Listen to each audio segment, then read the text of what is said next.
Hello বন্ধুরা, কেমন আছো? আশা করি তোমরা সবাই ভালো আছো। আজকে আরেকটি আমার নতুন ব্লগে তোমাদের সবাইকে স্বাগত।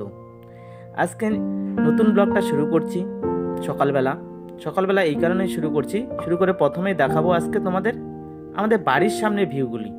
বাড়ির সামনে চা বাগান, এই যে দেখো বন্ধুরা, বাড়ির সামনেটা হচ্ছে এই পাশটা চা বাগান, তারপর মাঠ, ফাঁকা মাঠ, একদম ফাঁকা মাঠ।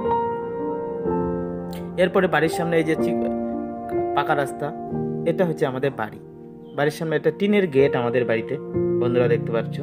এই যে টিনের গেট খুলে এখন বাড়ির ভিতরে ঢুকবো।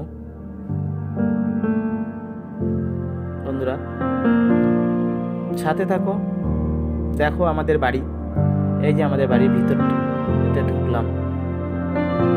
ঢোকার পরে এটা আমাদের বাড়ি। ওই পাশের রুমটা হচ্ছে, এই যে সামনে একটা ঠাকুর ঘর, তারপরটা আমার রুম, তারপরটা টিভি রুম।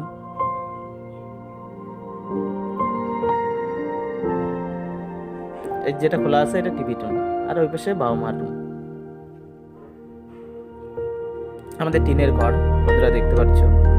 তারপরে এই পাশেটা হচ্ছে আমাদের রান্নাঘর। এটা আমাদের কুয়ার পাড়, আমাদের কুয়াতে আমরা কুয়ার জল ব্যবহার করি বিভিন্ন কাজের জন্য, বন্ধুরা। তারপরে এটা আমার হচ্ছে পুরোনো ঘর, এই ঘরেই আমি থাকতাম ছোটবেলার থেকে। পুরোনো ঘর, এখন থাকি না, এটা এখন স্টোর রুম হিসেবে ব্যবহার করা হয়। এই ঘরটা তুলসী গাছের সামনে আমাদের দুটো ফুল গাছ আছে, চন্দ্রমল্লিকা আর গাঁদা ফুল। এই পাশটা হচ্ছে আমাদের বাড়ির পিছনটা, বন্ধুরা। পিছনের দিকেও চা বাগান পার হওয়ার পরে খুব সুন্দর ছোট্ট একটা নদী আছে, বন্ধুরা। তোমাদের নিয়ে যাচ্ছি সেই নদীতে। দেখো আমাদের চা বাগানগুলোর পরেই একদম বাড়ির পাশেই আমাদের যে নদী, মানে চা বাগান, অল্প একটু চা বাগান, তারপরেই নদী। বন্ধুরা নিয়ে যাচ্ছি তোমাদের নদীর পাড়ে। নদীটাকে দেখাচ্ছি, কি সুন্দর নদী দেখো বন্ধুরা। একদম পাহাড়ি খরস্রোতা নদী, কিন্তু পাহাড় নয় আমাদের এলাকাটা, কিন্তু নদীটা খুব খরস্রোতা। মানে দেখলে মনে হবে যে নদীর স্রোত আছে, জল খুব পরিষ্কার আর ঠান্ডা।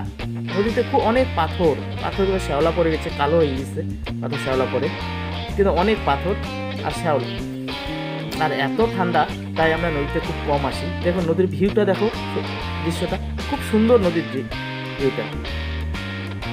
এটা রাস্তা, এই যে নদীর সামনের দিকে ভিউটা দেখো, এত সুন্দর নদীর ভিউ, প্রাকৃতিক ভিউ, সত্যি ভালো লাগে। আমাদের বাড়িটা সব কিছুই পাওয়া যায়, এক পাশে নদী, এক পাশে রাস্তা, আর এক পাশে খোলা মাঠ, সব কিছু। গ্রামের যে পরিবেশ, সত্যি খুব ভালো লাগে। তবে যারা শহরে থাকে, তারা গ্রামের পরিবেশে, খোলামেলা পরিবেশ, তাদের হয়তো ভালো নাও লাগতে পারে। আমাদের এই গ্রামের পরিবেশ খুব ভালো লাগে আমাদের, কারণ চারিদিকে খোলামেলা। তো এই যে নদীর পাশেই আমাদের বাড়ি।